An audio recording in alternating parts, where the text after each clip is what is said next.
নমস্কাৰ টাইম 8 দৰ্শকসকলক মই অংকিতাই স্বাগতম জনাইছো। এইবাৰ জিঅ' টাৱাৰৰ নামত ৰাজ্যত প্ৰবঞ্চনাৰ জাল পেলাইছে একাংশ লোকে আৰু তেনে এক ঘটনাই সংঘটিত হ'ল যমুনামুখত। এগৰাকী ব্যক্তিক ফোন কৰা হ'ল আৰু তেওঁৰ ঘৰৰ পিছফালে জিঅ' টাৱাৰ বহুৱাম বুলি তেওঁৰ পৰা ধন সৰকালে একাংশ প্ৰবঞ্চকে। আৰু জিঅ' টাৱাৰৰ নামত এইবাৰ অসমত প্ৰবঞ্চকৰ জাল। ভুৱা প্ৰতিশ্ৰুতিৰে যমুনামুখৰ যুৱকৰ পৰা সৰকালে বৃহৎ পৰিমাণৰ ধন।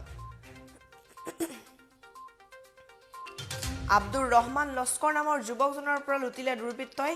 বিভিন্ন প্ৰলোভন দি যুৱকজনৰ পৰা ৭,৬০০ টকাৰ লুণ্ঠন কৰে।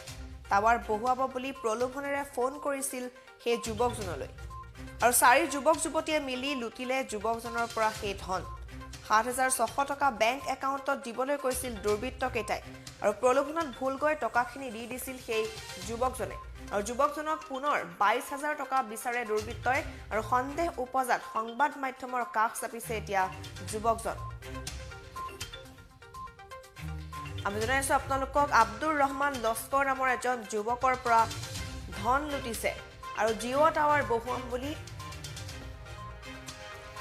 তেখেতক ফোন কৰা হৈছিল আৰু সেই ফোন কৰাৰ পাছতেই তেখেতৰ পৰা ধন লোৱা হৈছিল। বেংক একাউণ্ট এটা নম্বৰ দিছিল আৰু সেই নম্বৰত ৭,৬০০ টকা তেখেতক দিবলৈ কৈছিল আৰু সেই ব্যক্তিগৰাকীয়ে তেওঁলোকৰ ভুৱা প্ৰতিশ্ৰুতিত ভুল গৈ ৭,৬০০ টকা সেই বেংকৰ একাউণ্টত ভৰাই দিয়ে আৰু তাৰ পাছত পুনৰবাৰ ২২,০০০ টকাৰ দাবী কৰিছিল দুৰ্বৃত্তই।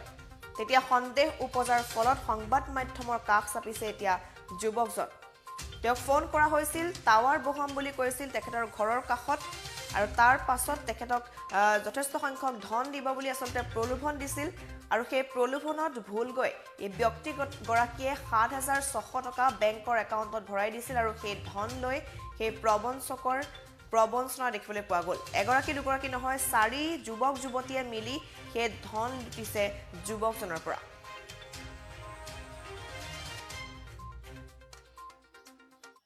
ये हैदराबाद में था तो तब फ़ोन आया था कोलकाता से टावर बैठाने के लिए।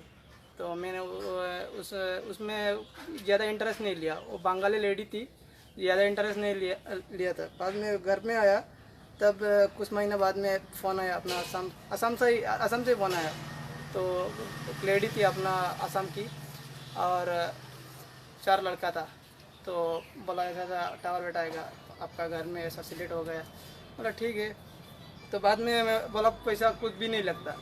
बोला ठीक है, पैसा नहीं लगता तो अच्छी बात है और आप जगह देख लो आके।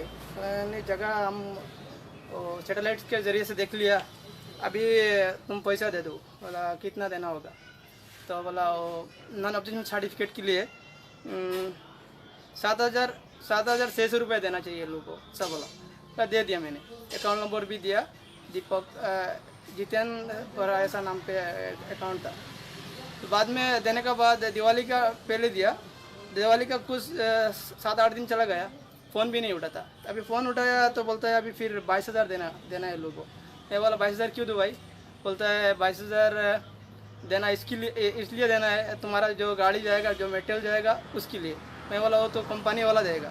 बोलता है नहीं वो सब नहीं, तुम देना पड़ेगा। আৰু এগৰাকী যুৱকৰ পৰা আচলতে ধন সংগ্ৰহ কৰিলে জিতেন বৰা নামৰ এটা একাউণ্ট তেওঁলোকে দিছিল, বেংকৰ একাউণ্ট, আৰু সেই বেংকৰ একাউণ্টত এই ব্যক্তিগৰাকীয়ে যুৱকগৰাকীয়ে ৭,৬০০ টকা জমা কৰিছিল আৰু তাৰ পাছতেই তেওঁলোকৰ কোনো ফোন নাছিল, তাৰ পাছত তেওঁলোকৰ কোনো খবৰ নাছিল। ফোন কৰিলে তেওঁলোকে ৰিচিভ কৰা নাছিল আৰু তাৰ পাছত পুনৰবাৰ ২২,০০০ টকা দাবী কৰিছিল। গতিকে সেই সকলোবোৰ কথা পোহৰলৈ অহাৰ পাছত এই যুৱকজন এতিয়া সংবাদ মাধ্যমৰ কাষ চপা পৰিলক্ষিত হৈছে।